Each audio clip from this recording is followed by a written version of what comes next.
Hello बच्चों, कैसे हो आप लोग। मैं कपिल द्विवेदी आपके इस favourite YouTube channel vision point के इस ऑनलाइन प्लेटफॉर्म पर वेलकम करता हूं। चलो, हम लोगों ने लास्ट टर्म पे पढ़ा था क्या, मैग्नेटिक फोर्स किसी भी करंट कैरिंग कंडक्टर पर कैसे लगता है अगर वो मैग्नेटिक फील्ड में प्लेस्ड हो। तो ठीक है, आज का सेशन, आज का टॉपिक थोड़ा सा मज़ेदार होने वाला है। आप सोचोगे सर वो तो हर बार की तरह होता है। हाँ बिल्कुल होता है, लेकिन मैं आपको बता दूं बेसिक जो सेशन ऑब्जेक्टिव है आपका, अब उसी फोर्स का हम एप्लीकेशन सीखने जा रहे हैं। क्या सीखने जा रहे हैं? एप्लीकेशन, और वो भी एक नए तरीके से। मतलब हम उस फोर्स को किस तरीके से समझेंगे यहाँ पे, torque on current loop in uniform magnetic field. मतलब एक टॉर्किंग इफेक्ट, एक टॉर्किंग फिनोमेना क्या होगी वो आज हम लोग यहाँ पे सीखने जा रहे हैं। ध्यान से समझिएगा मेरी बात बेटे। अगर मैं आपसे कहूँ मेरे पास सी, बेटे बहुत ध्यान से सीखिएगा, हम आपको ये जो कॉन्सेप्ट सिखाने जा रहे हैं बहुत ही बेहतरीन होने वाला है। कि अगर लेट्स सी मेरा बच्चा, ये एक मैग्नेट है, ठीक है बेटे, मैग्नेट है। हमने क्या किया, थोड़ा सा मैग्नेट सही से आपको कर दें।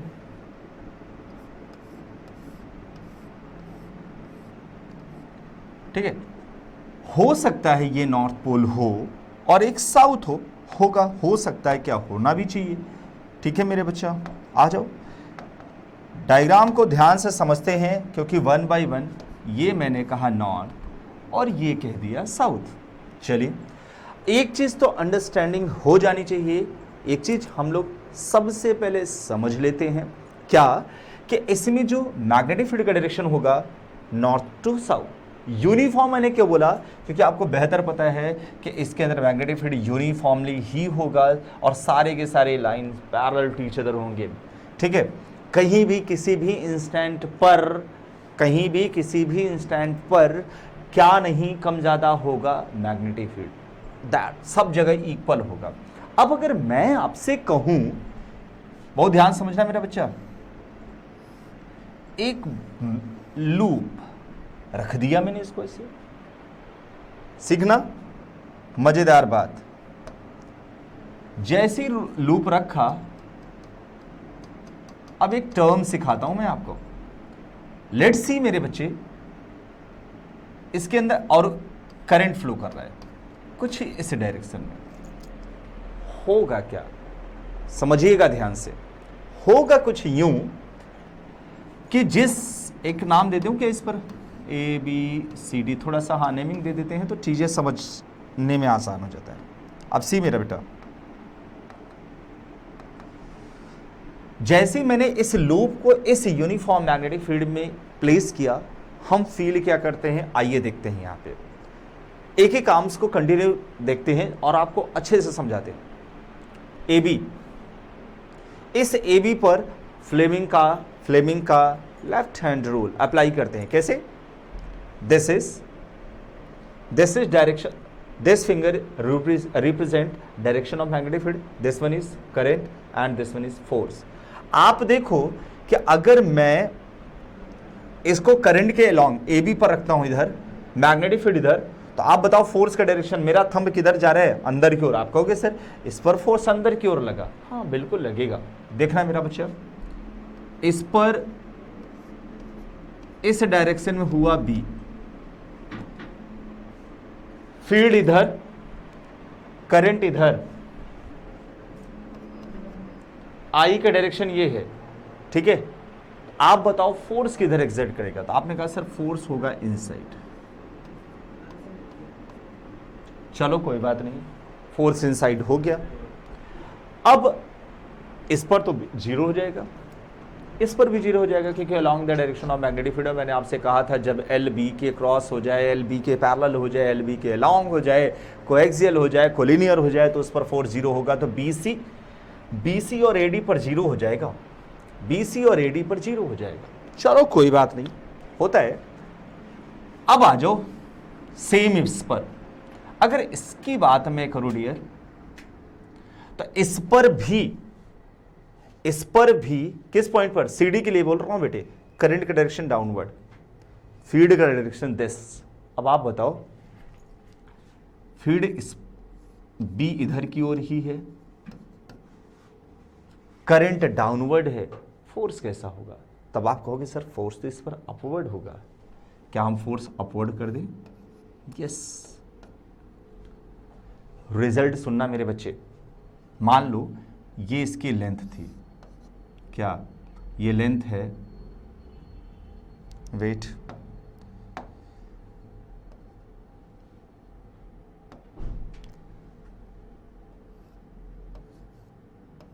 एल, लेंथ कितनी है एल, और ये ब्रेथ कितनी थी इसकी, बी।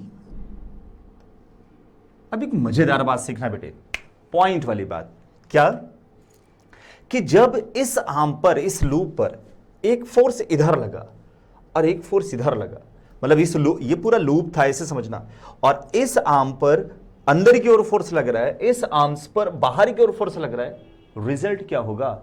रिजल्ट ये होगा कि ये लूप पूरा एक रोटेशनल मोशन गेन करेगा। मान के चलो एंगुलर वेलोसिटी ओमेगा से ये घूमना शुरू कर देगा।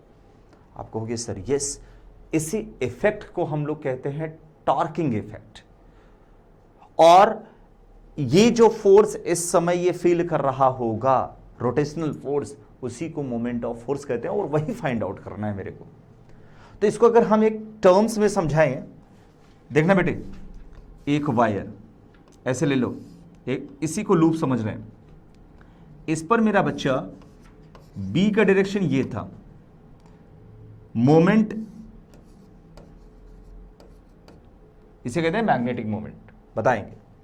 एम का डायरेक्शन देस, थोड़ा सा देखते हैं, ये बेस वाले सरफेस को लेके मैं बना रहा हूं, इसे मैं मान लिया लूप का बेस सरफेस कितना था बी, एंगल कितना हो जाएगा थीटा, तो थीटा स्क्वायर क्या हो जाएगा, ये नाम दे दो ए डी, कुछ भी पॉइंट रोटेशनल एक्सिस से मान लिया ओ। तो रोटेशन इसका ऐसे हो रहा है, मतलब एम से बी की ओर, this theta, this one is also theta. अब मजेदार बात सीखना, जैसे ये पॉइंट क्लियर होता है, क्लियर हो गया ना सभी को, जैसे ये पॉइंट क्लियर होता है, अब हम आते हैं मेन टॉपिक पे। यही कंस्ट्रक्शन आपके लिए बहुत इंपॉर्टेंट था, आगे चल के इसका बहुत बढ़िया एप्लीकेशन आपको मैं सिखाने वाला हूं। पहले अभी तो सीखिए। अब अगर मैं कहूं मेरा बच्चा कि moment of force on loop, बेटे इस मोमेंट ऑफ फोर्स को, डियर इस मोमेंट ऑफ फोर्स को एक नाम से और जानते हैं, जो अभी आपने को मैंने हेडिंग डलवाई, टॉर्क। इसे टॉर्क बोलो चाहे मोमेंटरी फोर्स बोलो, एक ही मतलब होता है मेरा बच्चा, बहुत सिंपल। आ जाओ कि मोमेंट ऑफ फोर्स या टॉर्क है, इसे कैसे फाइंड आउट करते हैं। तो आपको पता है सर, मैंने पढ़ा है कि टॉर्क इज इक्वल टू होता है force into perpendicular distance from rotational axis. इस एक्सिस के अबाउट रोटेट कर रहा था, इसी को मैंने एक हाइपोथेटिकल फिनोमेना में लिया, रोटेशनल एक्सिस के अबाउट परपेंडिकुलर डिस्टेंस कितनी कंसीडर हो रही थी, तो टाउ इज इक्वल टू होगा फोर्स। तो आपको पता है कि जब कोई current carrying conductor magnetic field में रखा जाएगा तो फोर्स कितना एक्सपीरियंस करेगा इस आर्म की बात बताओ। तो आपने कहा सर आईबीएल, ठीक है कोई बात नहीं। परपेंडिकुलर डिस्टेंस कितनी थी sir, OD, tau is equal to भैया आईबीएल। बेटे बच्चा समझ, ओडी, चलो थीटा के सामने वाली साइड परपेंडिकुलर यही ओडी थी, sine theta is equal to OD upon B. What is OD? तो आप कहोगे sir B sine theta. See बेटा हमने लिखा बी साइन थीटा। आप बताओ L into B, length into breadth क्या होगा? तो आप कहोगे sir simple, cross section area, area not cross section area is equal to क्या हो जाएगा,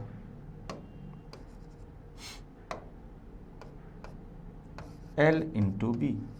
तो क्या मैं यूज कर सकता हूं? हाँ सर बिल्कुल, आई बी ए साइन थीटा। अब मजेदार बात देखना, ये टॉर्क, इसे कहते हैं टॉर्क, टाउ। चलो आ गया, कोई दिक्कत नहीं। लेकिन अगर मैं आपसे कह दूं कि ऐसी एक नहीं 1000 लूप इसके अंदर प्लेस कर दी जाए तो, मतलब अगर मैं कह दूं कि फॉर एन टर्न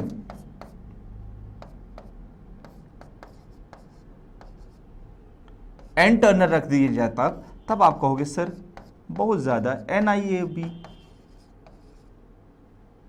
बहुत ज्यादा क्या हो जाएगा, NIAB साइन थीटा। और सुनना समझना मेरा बच्चा, ये जो है ना, इसे NIA इसे कहते हैं M। क्या कहते हैं? M। हमने अभी आपसे कहा था वही वो M है, इसे MB साइन थीटा। मेरे बेटे, मेरा बच्चा, टॉर्क इज इक्वल टू होगा एक्चुअल में MB साइन थीटा। और मजेदार बात सिखाऊं, राइट हैंड थंब रूल देखना, राइट हैंड थंब रूल मेरा इधर है, आपका उधर से जाएगा, कि M का रोटेशन किधर की ओर, B की ओर। M का रोटेशन किधर की ओर, B की ओर। तो ये क्या हो जाएगा, M क्रॉस B। तो डायरेक्शन कैसा हो जाएगा, इनवर्ड। तो इसे कहेंगे ये इनवर्ड नॉर्मल है। कैसा है, इनवर्ड नॉर्मल है। तो हम इसे जरूरत पड़ने पर ऐसे भी इस्तेमाल कर सकते हैं मेरा बच्चा।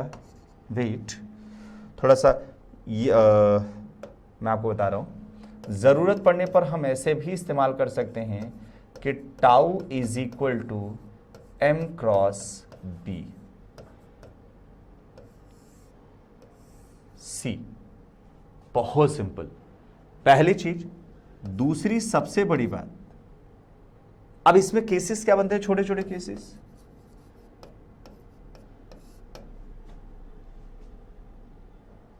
थोड़ा सा मैंने आपको यहां पे एक चीज समझाया, ये दिमाग पे रखना आपको बेहद जरूरी है। क्या बेटे, कि small m is equal to INA, जिसे कहते हैं मैग्नेटिक मोमेंट।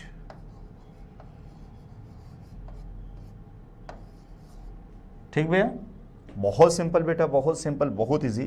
आइए इस पर चल रहे थे कि अगर मैं आपसे कंडीशन दे दूं कि if M parallel to B, what you say, आपको बेहतर पता है M पैरेलल टू B हो जाए तो थीटा कितना हो जाएगा डियर, कितना हो जाएगा? आप कहोगे सर 0। टॉर्क MB साइन 0 क्या हो जाएगा बेटे, टॉर्क पूरा 0। लेकिन अगर यही मैं कहूं सेकंड केस बेटे,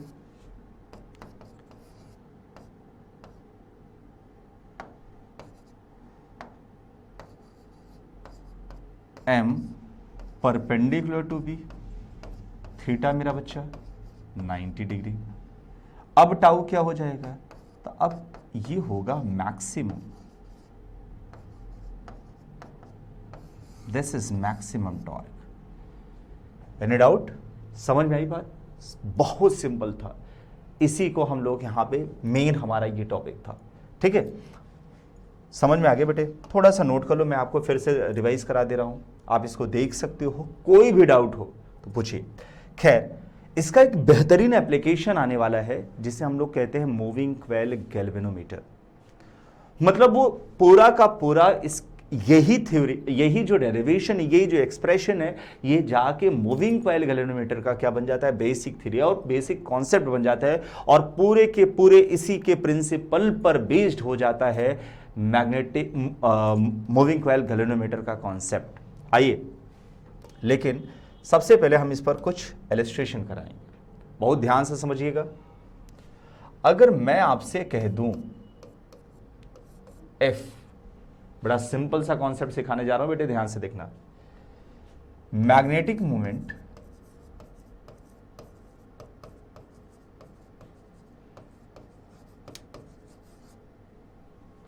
of a loop of a current carrying loop is minus 2i plus 3j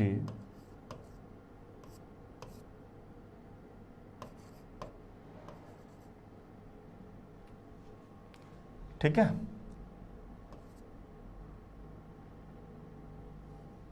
unit के टर्म्स में रखते हैं भी थोड़ा सा। Placed in uniform magnetic field -4 की क्या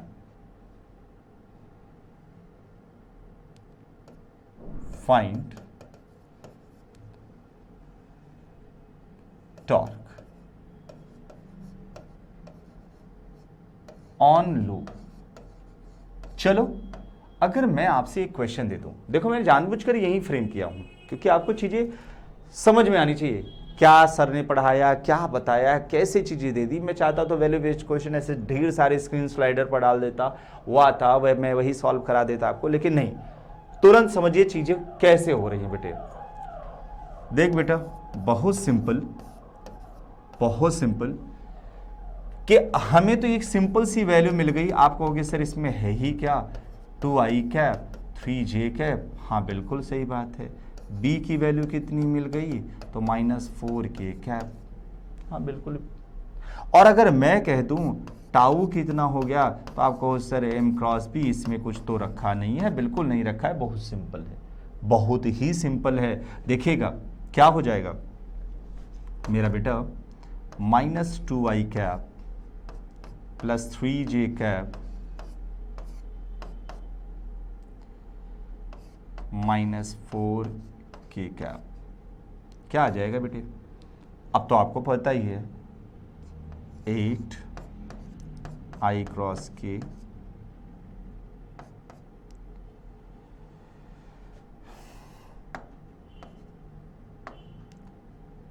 -12 j cross k।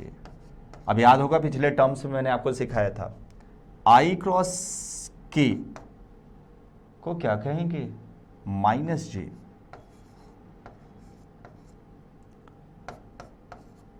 j cross k i।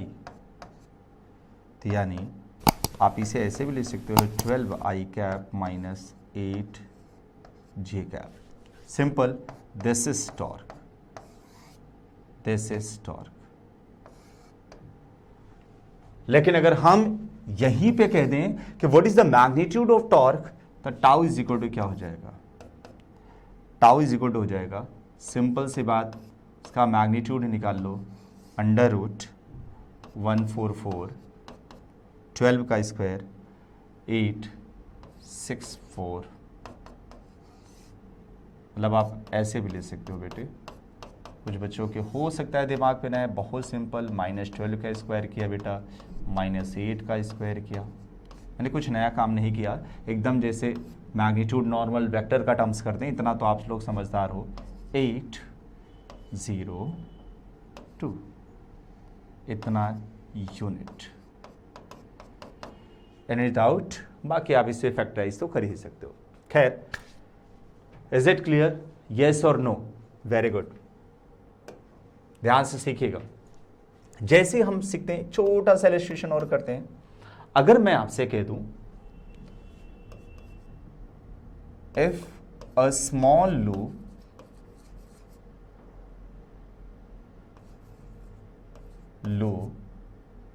having area, चलो मैं बोलता जा रहा हूं, आप लोग लिखते जाना, ठीक है। हैविंग एरिया 40 सेंटीमीटर स्क्वायर, मतलब एरिया दे दिया गया 40 centimetre square, is placed in uniform magnetic field B 0.404 Gauss, in uniform magnetic field 0.404 Gauss. ठीक, बहुत ध्यान से देखना। Placed in this area and current passing in loop is 2 ampere, is 2 ampere. How much torque applied on the loop? Condition है, और फिर से बोल रहा हूं, if such a 1000 ton, अब ये दूसरा केस बन रहा है, such a 1000 tons are present in same area, having same area in same magnetic field, then what is the new torque? तो ध्यान से देखिएगा, पहला टॉर्क जब मुझे तब निकाला जाएगा, मैं तब निकालूंगा भैया, बेटे, बच्चा, टॉर्क। आप कहोगे सर बड़ा तो सिंपल था, एम बी साइन थीटा, आपने तो बता दिया था। हाँ बिल्कुल बताया था, एम हो गया कितना, I A N B sine theta, wait sine theta. ठीक, पहले तो हम जनरल नेचुरल निकालते हैं, 2 एम्पियर का करंट जा रहा था, सारी सिचुएशन सेम थी, एरिया भी मुझे पता था 40 सेंटीमीटर स्क्वायर 10⁻⁴, कोई दिक्कत नहीं है। ठीक है, हो जाएगा।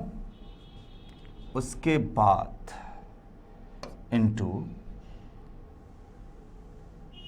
एन, एक ही टर्न था क्योंकि फॉर ए स्मॉल लूप बोल रहा था, पहले नंबर ऑफ टर्न्स नहीं बदले थे, याद रखना। वो सेकंड केस का, ये सेकंड केस के लिए है, फॉर सेकंड केस, याद रखना, पहले जबरदस्ती मत करना। और बी कितना था, 0.0। तो आपको पता है गॉस को कैसे कन्वर्ट किया जाता है? हाँ सर पता है, 0.04 इंटू 10⁻⁴ गॉस, और मैक्सिमम निकालना है तो थीटा शुड बी 90। यस और नो? खैर सॉल्व कर लो। 3.2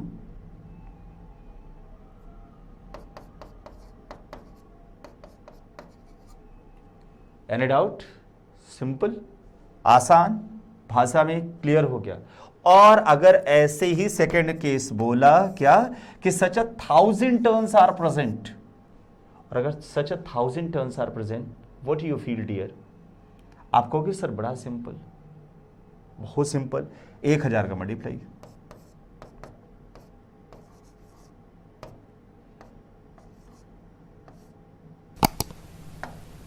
एनी डाउट बेटे? सिंपल, जितना पहले आया था उसी में 1000 का मल्टीप्लाई कर देंगे, दैट्स इट। कोई दिक्कत वाली बात नहीं, समझ में आ गई?